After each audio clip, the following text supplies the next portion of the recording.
तो इस मार्केट की गिरावट ने अच्छे अच्छे स्टॉक्स को नहीं छोड़ा, चाहे जितना भी आपके पोर्टफोलियो में अच्छा स्टॉक बना रहे उसने यहाँ पर 20-30% का नेगेटिव रिटर्न आपको दिया ही है। Hi, this is Dev and watching traders diary, और आज हम समझेंगे एक विंड स्टॉक के ऊपर जो कि नाम देखने को मिलता है सुजलॉन।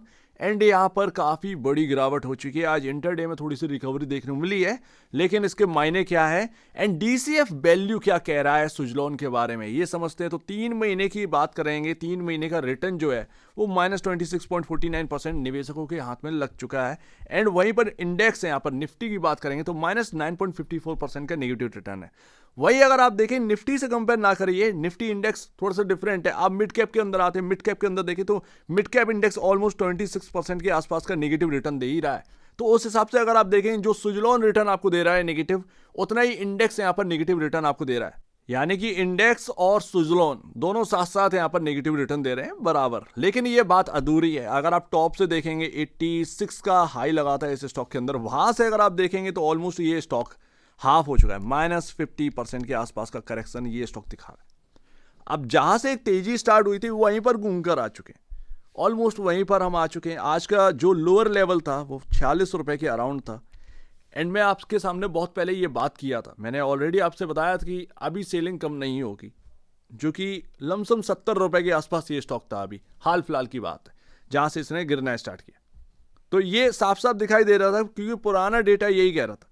अभी काफी इंपॉर्टेंट रहेगा ये देखना कि क्या इतनी गिरावट, यानी कि 50% की ऑलमोस्ट यहाँ पर जो गिरावट हो चुकी है, क्या और भी ज्यादा बची हुई है, डीसीएफ वैल्यू क्या कहता है।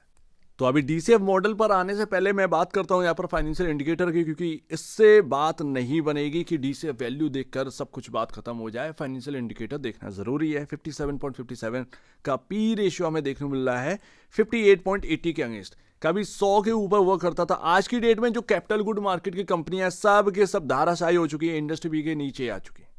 ऑलमोस्ट यही देखने को मिल रहा है। आप देखेंगे प्राइस टू बुक वैल्यू कभी 26 के आसपास था, आज की डेट में यहां पर हमें देखने को मिल रहा है 13.48। तो जो प्राइस हमें देखने को मिल रहा है वो एक बहुत चीपर भी नहीं कह सकते, लेकिन बहुत अंडर वैल्यूड भी नहीं कह सकते। एक राइट करेक्शन आप कह सकते हैं कि हाँ भैया हो गया। पहले कुछ ज्यादा ही चीजें उड़ रही थी कैपिटल गुड मार्केट की, आज वो करेक्ट हो गई हैं, तो ये हम कह सकते हैं। एंड वही प्राइस टू बुक वैल्यू के हिसाब से आपका जो पीयर कंपैरिजन, जैसे कि एबीबी इंडिया, ये भी आपके साथ साथ 23-24 के अराउंड काम करता था, आज की डेट में 14.77 के अराउंड काम कर रहा है। सुजलॉन अपना आ चुका है 13.90, 14 के अराउंड। वही आप देखेंगे सीजी पावर, ये इसका यहाँ पर ना थोड़ा सा बुक वैल्यू उधर के आसपास ही है, इसके अंदर कोई बहुत डीप करेक्शन हमें देखने को नहीं मिला। खैर ऑलमोस्ट अगर आप देखेंगे टॉप से तो इसके अंदर भी 25% के आसपास का करेक्शन हो ही गया होगा। खैर यहाँ पर अगर आप देखेंगे तो अब थोड़ा सा यहाँ पर जो है ना आपको ये महसूस होगा कि हाँ भैया करेक्शन हो गया है, बट अगर यहाँ पर बाई कर लें तो कुछ बुरा नहीं है। कहा 26 के अराउंड यहाँ पर प्राइस टू बुक वैल्यू काम करता था एंड ग्रोथ है इस सेक्टर के अंदर, तो 13 के अराउंड मिल रहा है प्राइस टू बुक वैल्यू, तो कोई खराब नहीं है। एंड जनवरी में म्यूचुअल फंड ने भर भर कर बाई कर लिया था, सभी ने बाई किया था। लेकिन एक बात ध्यान रखिएगा कि फैब का डेटा आने वाला है और 5 से 10 मार्च को ये क्लियर हो जाएगा। तो फरवरी में म्यूचुअल फंड्स ने क्या किया है सुजलॉन के अंदर ये देखना जरूरी है, क्योंकि उससे थोड़ा सा स्टॉक रिएक्ट करता है। तो बॉस इंट्रिंसिक वैल्यू जो डीसीएफ मॉडल से निकल कर आई है, वो अगर आप देखेंगे इंट्रिंसिक वैल्यू तो यहाँ पर बताई जा रही है कि जो प्राइस चल रहा है 15% ओवर वैल्यूड देखने को मिल रहा है। वर्स्ट के सिनेरियो के हिसाब से देखेंगे तो वर्स्ट के सिनेरियो के हिसाब से 15% ओवर वैल्यू देखने को मिल रहा है। इंट्रिंसिक वैल्यू यहाँ पर बता रहा है वर्स्ट केस के हिसाब से 42 रुपए 26 पैसे की यहाँ पर जो है सुजलॉन की। तो आज ही आपने जो है 46 रुपए का हिट कर दिया, तो कहीं ना कहीं आपका जो प्राइसिंग है वो तो यहाँ करेक्ट हो चुका है, ऑलमोस्ट उधर के आसपास आप आ चुके हैं। कितने ही अंतर रह गया था। भाई बेस के सिनेरियो के हिसाब से देखेंगे तो स्टॉक अभी अंडर वैल्यूड है 2% एंड इसकी वैल्यू होनी चाहिए थी 50 रुपए 73 पैसे इंट्रिंसिक वैल्यू। तो आप जो इस प्राइस पर आ चुके हैं वो एक राइट प्राइस के अराउंड आ चुके हैं, ध्यान रखिएगा। वो मार्केट की अलग बात है कि मार्केट टूट रहा है तो आप भी टूट रहे हैं, वो एक अलग बात है। बट आपका बेस केस के हिसाब से, डीसीएफ मॉडल के हिसाब से ये अंडर वैल्यूड 2% हो चुका है। 50.73 के आसपास की प्राइसिंग ये होनी चाहिए इंट्रिंसिक वैल्यू के हिसाब से। बेस्ट के सिनेरियो की बात करेंगे तो ये 60 रुपए के आसपास देखने को मिलती है। खैर ध्यान में रखिएगा कि चलो इंट्रिंसिक वैल्यू पता चल गई, लेकिन सारी चीजें डिपेंड करती है मार्केट के ऊपर, मार्केट के सेंटीमेंट के ऊपर। एंड अगर मार्केट यहाँ पर और टूटेगा तो यानी कि सुजलॉन एनर्जी की गिरावट आपके सामने रुकती हुई नहीं दिखेगी, वो गिरावट और बढ़ेगी। लेकिन क्या यहाँ से और बढ़ेगी, कितना बढ़ सकती है, ज़्यादा से ज़्यादा आप कितना ले जाएंगे, ज़्यादा से ज़्यादा आप 38 रुपये कर देंगे, इससे ज़्यादा थोड़ी कर दोगे, ठीक है ना। तो इससे ज़्यादा करेक्शन के लिए बचा नहीं है ना, क्या कंपनी थोड़ी ख़त्म हो गई है। तो स्टॉक चलो ठीक है, लेकिन वही अपॉर्चुनिटी भी क्रिएट कर रहा है, तो ये बात यहाँ पर आ जाती है। तो ठीक है, यहाँ पर समझ में आ रहा है मार्केट के हिसाब से जो भी चल रहा है, ठीक है भाई। मार्केट अगर निफ्टी 10% भी अगर यहाँ से करेक्शन और हो गया तो क्या लगता है कि कितना भाव हो जाएगा सुजलॉन का?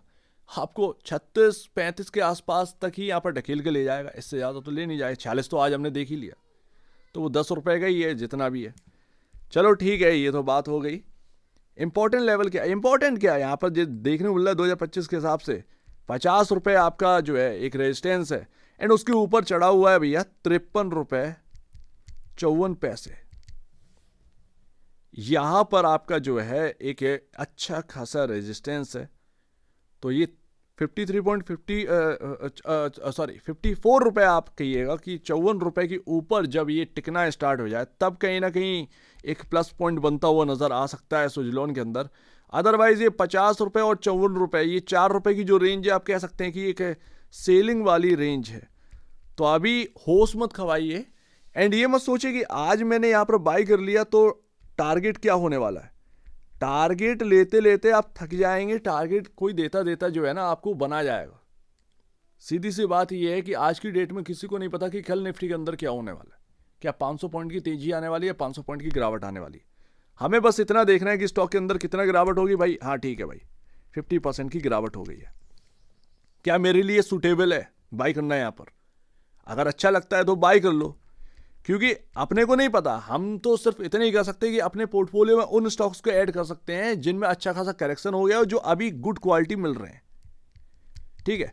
विंड एनर्जी से कोई अलग होने वाला है नहीं, सोलर से कोई हटने वाला है नहीं, तो यानी कि कंपनियां जो है वो कामकाज करती रहेंगी। सीधी सी बात यहां पर ये आ जाती।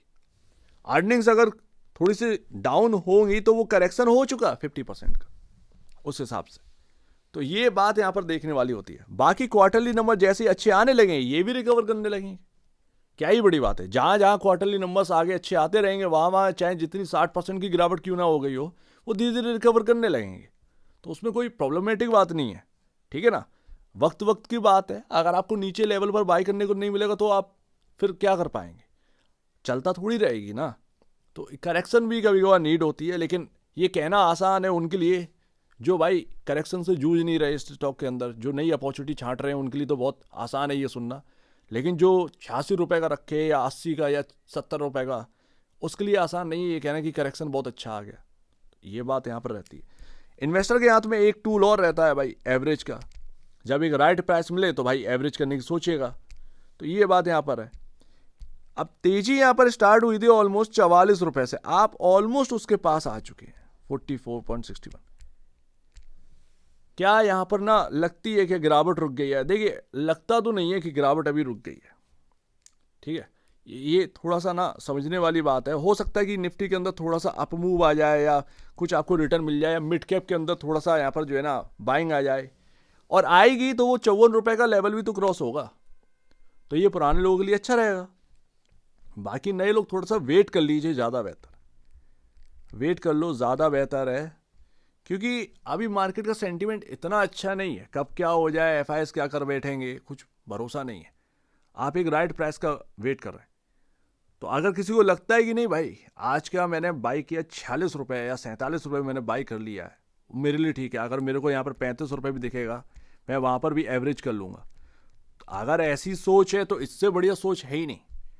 क्योंकि आज की डेट में मैं कह रहा हूँ ना कि किसी को नहीं पता कि अगले 2 दिन में क्या होने वाला है मार्केट के अंदर।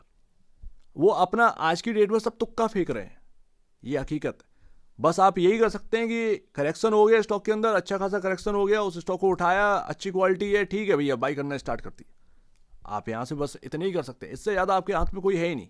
कोई टारगेट दे रहा तो वो बेवकूफ़ है फिर। तो इससे बढ़िया यहाँ पर जो है बात मुझे लगती नहीं, बात इससे ज़्यादा समझ में ही नहीं आती, सीधी सी बात है। तो लेकिन हाँ वेट करना पड़ेगा भाई क्वार्टरली नंबर्स के लिए। क्वार्टरली नंबर अच्छे आए तो ये भी रिकवर करेगा। कोई 86 रुपये कोई बहुत बड़ी बात नहीं है। ग्रोथ लाओगे तो आपको जो है मिलेगा, आपको वैल्यू मिलेगी, ठीक है ना। तो धीरे धीरे यहाँ पर रिकवर कर सकते हैं, एकदम से कुछ रिकवरी नहीं होगी, ध्यान रखिएगा। लेकिन थोड़ा सा वेट करिए, आप वेट करिए बाई करने में, ज़्यादा बेहतर यही है। एंड जो लोग सोच रहे हैं कि हाँ भैया मैं बाई कर चुका हूँ, लोअर लेवल पर बाई कर लूँगा और एवरेज हो जाएगा, तो वो आपका यहाँ पर जो स्ट्रेटजी है वो भी ठीक है। तो जिस तरीके से है वो इस तरीके से आप स्ट्रेटजी बना के चल सकते हैं। बट डीसीएफ मॉडल के बेस्ड पर जो इंट्रिंसिक वैल्यू है वो मैंने आपको बता दी कि किस तरीके से आ रही है। तो उम्मीद है काफ़ी कुछ आपको समझ में आया होगा। एक बार निवेश से पहले या बेचने से पहले अपने ब्रोकर एडवाइस से जरूर सलाह लीजिएगा। खुद की स्टडी करेगा, उससे बेहतर कुछ भी नहीं, खुद की स्टडी ही मस्ट है। तो आप दीजिए मुझे अपडेट देखने की बहुत धन्यवाद दोस्तों।